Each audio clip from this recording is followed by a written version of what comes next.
మహిషాసురుణ్ణి సంహరించిన తరువాత ఆదిమాత వెలిసిన పావన ప్రదేశం అది. పశ్చిమ కనుమలోని సహ్యాద్రి పర్వత సానువులలో ఉంది సప్త శృంగేరి దేవాలయం. దేశంలోనే 51 శక్తిపీఠాల్లో ప్రముఖమైనది ఈ శక్తిపీఠం.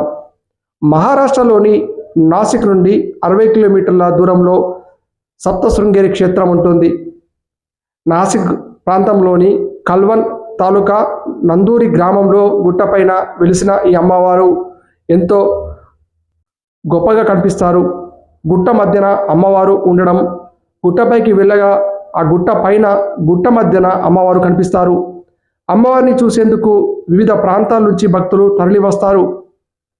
చుట్టూ కొండలు, కొండల మధ్య గుట్ట, ఆ గుట్ట మధ్యన అమ్మవారు కనిపించడం ఎంతో ఆహ్లాదాన్ని కలిగిస్తుంది. సప్త శృంగేరి మాతను చూసేందుకు మీరు షిరిడి వెళ్ళినా కానీ, సన్నిసింగాపూర్ వెళ్ళినా కానీ చూడవచ్చు.